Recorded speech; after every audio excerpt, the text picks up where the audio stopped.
Bismillahirrohmanirrohim.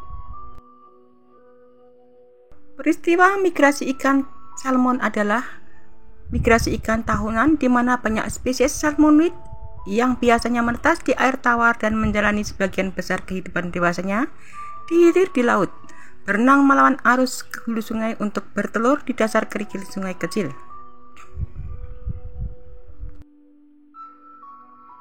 Jadi pada intinya migrasi ikan salmon adalah peristiwa tahunan yang dilakukan oleh ikan salmon untuk bertelur di sungai tempat mereka dilahirkan. Ikan salmon bermigrasi ke sungai tempat mereka dilahirkan untuk menetaskan telur-telurnya di sana. Salmon percaya bahwa tempat mereka menetas adalah tempat terbaik untuk menetaskan anak-anaknya. Ikan salmon menggunakan sensor geomagnetik. Ikan salmon menggunakan sensor geomagnetik untuk mendeteksi medan magnet bumi dan memetakan jalur migrasi. Kebanyakan salmon Pasifik bermigrasi dari musim semi hingga musim gugur tergantung pada spesiesnya. Aliran sungai dan suhu yang sesuai merupakan faktor terpenting untuk migrasi salmon. Pengurangan aliran sungai dan perubahan iklim dapat mengganggu waktu dan durasi migrasi. Setelah bertelur, semua spesies salmon Pasifik dan sebagian besar salmon Atlantik mati, dan siklus hidup salmon dimulai lagi dengan generasi baru penetasan. Ikan salmon bersifat anadromus, menghabiskan masa mudanya di sungai atau danau, lalu bermigrasi ke laut tempat mereka menghabiskan masa dewasa dan mendapatkan sebagian besar masa tubuh mereka. Saat mereka mencapai kematangan seksual, ikan salmon dewasa kembali ke sungai di hulu untuk bereproduksi. Biasanya mereka kembali dengan ketetapan yang luar biasa ke sungai tempat mereka dilahirkan dan bahkan ke tempat pemijahan tempat mereka dilahirkan. Diperkirakan bahwa saat mereka berada di laut, mereka menggunakan magnetoresepsi untuk menentukan posisi umum sungai tempat mereka dilahirkan dan begitu dekat dengan sungai. Mereka menggunakan indera penciuman untuk menemukan pintu masuk sungai dan bahkan tempat pemijahan tempat mereka dilahirkan. Ikan trout yang juga merupakan spesies saudara dari ikan salmon juga melakukan migrasi serupa, meskipun mereka kebanyakan bergerak secara potamodromus antara anak sungai dan danau air tawar yang besar, kecuali untuk beberapa subspesies pesisir muara seperti ikan steelhead dan ikan trout laut yang bermigrasi secara musiman antara air asin dan payo dan air tawar seperti yang dilakukan ikan salmon. Di Amerika Barat Laut, salmon adalah spesies kunci yang berarti dampak ekologis yang mereka miliki terhadap satwa liar lain lebih besar daripada yang diperkirakan terkait dengan biomasa mereka. Sebagian besar spesies salmon bermigrasi selama musim gugur antara bulan September hingga November yang bertepatan dengan aktivitas pramusim dingin dari banyak hewan yang berhibernasi. Perpindahan salmon tahunan dapat menjadi acara makan utama bagi predator seperti beruang grizzly dan elang botak, serta periode jendela penting bagi nelayan olahraga. Setelah beberapa tahun mengembara dalam jarak yang sangat jauh di lautan, sebagian besar salmon yang selamat kembali ke sungai tempat mereka bertelur. Kemudian sebagian besar dari mereka berenang ke hulu sungai hingga mencapai tempat pemijahan yang merupakan tempat kelahiran asli mereka. Ada beberapa teori tentang bagaimana hal ini terjadi. Salah satu teori adalah bahwa ada isyarat geomagnetik dan kimia yang digunakan salmon untuk memandu mereka kembali ke tempat kelahirannya. Ikan tersebut mungkin peka terhadap medan magnet bumi dan memungkinkan ikan tersebut untuk menyesuaikan diri di lautan sehingga dapat menavigasi kembali ke muara sungai tempat kelahirannya. Ikan salmon memiliki indera penciuman yang kuat. Spekulasi tentang apakah bau memberikan isyarat untuk pulang sudah ada sejak abad ke-19. Pada tahun 1951, Hassler berhipotesis bahwa begitu berada di sekitar muara atau pintu masuk ke sungai tempat kelahirannya, Ikan salmon dapat menggunakan isyarat kimia yang dapat mereka cium dan yang unik untuk aliran tempat kelahiran mereka sebagai mekanisme untuk pulang ke pintu masuk ke sungai.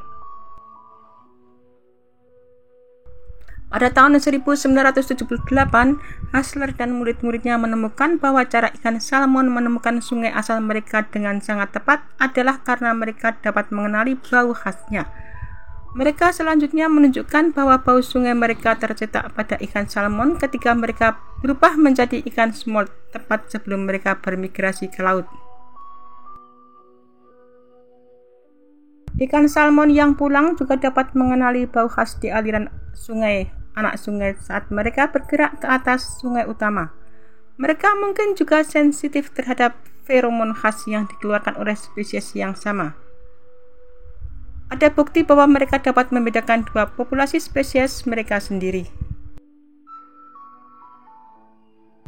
Ada sedikit bukti bahwa ikan salmon menggunakan petunjuk dari matahari untuk navigasi. Ikan salmon yang bermigrasi telah diamati menjaga arah pada malam hari dan saat mendung. Demikian pula ikan salmon yang diberi tanda elektronik diamati menjaga arah bahkan saat berenang di air yang terlalu dalam, sehingga sinar matahari tidak dapat digunakan.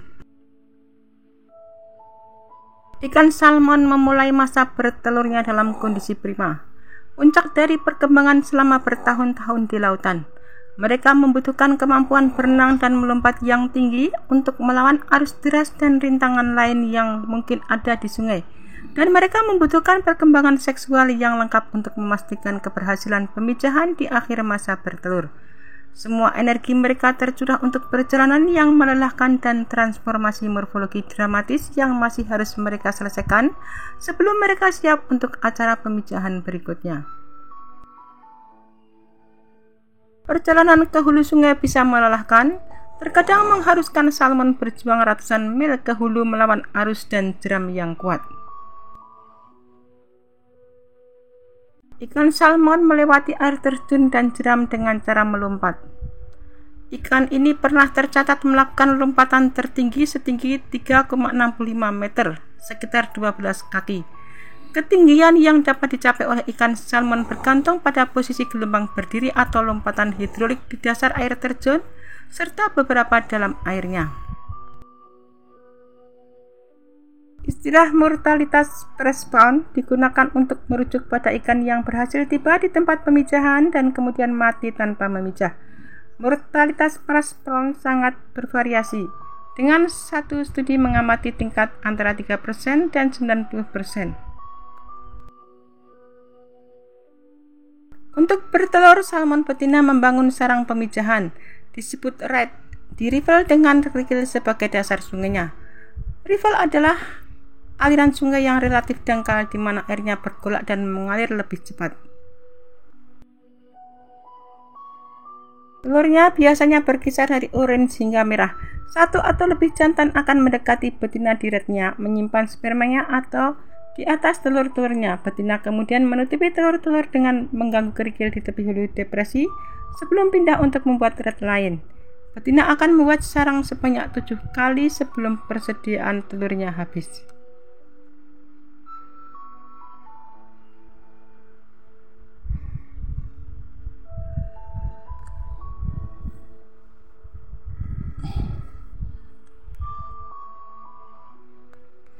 Di wilayah Pasifik Barat Laut dan Alaska, salmon merupakan spesies kunci yang menjadi penopang kehidupan berbagai satwa liar, mulai dari burung hingga beruang dan berang-berang. Tubuh salmon merupakan transfer nutrisi dari laut yang kaya akan nitrogen, sulfur, karbon, dan fosfor ke ekosistem hutan. Beruang grizzly berfungsi sebagai insinyur ekosistem, menangkap salmon dan membawanya ke daerah hutan yang berdekatan. Di sana mereka menyimpan urin dan feses yang kaya nutrisi dan bangkai yang dimakan sebagian. Diperkirakan bahwa beruang meninggalkan hingga setengah dari salmon yang mereka panen di lautan tengah. Hulu Sungai Cikal di Alaska memiliki tempat pemijahan yang sangat baik. Setiap tahun tempat ini menarik hingga 1,5 juta ikan salmon cum. Saat ikan salmon berenang ke hulu sungai, ribuan elang butak datang untuk berpesta di tempat pemijahan. Hal ini menghasilkan beberapa kelompok elang botak terbesar di dunia. Jumlah elang yang berpartisipasi berkorelasi langsung dengan jumlah ikan salmon yang memijah. Ikan salmon dilahirkan dan menetas di sungai air tawar lalu bermigrasi mengikuti aliran air hingga ke laut.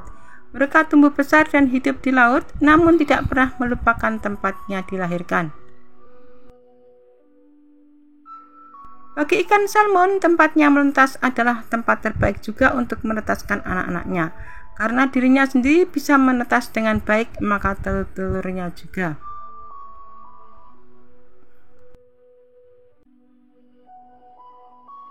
Salmon bermigrasi ke kampung halamannya untuk menetaskan telur-telurnya demi kemungkinan hidup yang lebih tinggi. Migrasi salmon berlangsung dalam jarak yang jauh dan saat sampai di hilir sungai, salmon harus berenang melawan arus sungai yang deras untuk sampai ke tempat menetasnya. Migrasi salmon dapat terjadi dalam jarak dekat ataupun jauh, bergantung sejauh mana salmon bermigrasi setelah menetas. Migrasi salmon terjauh bahkan bisa mencapai ribuan mil dan menyeberangi Samudra Atlantis. Lalu bagaimanakah salmon bisa menemukan jalan kembali ke kampung halamannya dengan penglihatannya yang terbatas? Salmon memanfaatkan medan magnet bumi untuk memetakan jalur migrasi seperti kompas. Kemampuan tersebut dinamai dengan sensor geomagnetik salmon. Saat medan magnet dirasa tidak cocok, ikan salmon akan berbelok ke arah yang benar dan tidak tersesat saat menuju kampung halamannya. Salmon juga memiliki indera penciuman yang kuat untuk mendeteksi tempat kelahirannya di sungai. Saat sudah sampai di tempat kelahirannya, salmon akan melahirkan telur-telurnya. Salmon berhenti makan ketika kembali ke air tawar dan makan dari lemak tubuhnya selama 1 tahun, sehingga salmon mengalami kelelahan setelah perjalanan panjang tanpa makan lalu kemudian mati.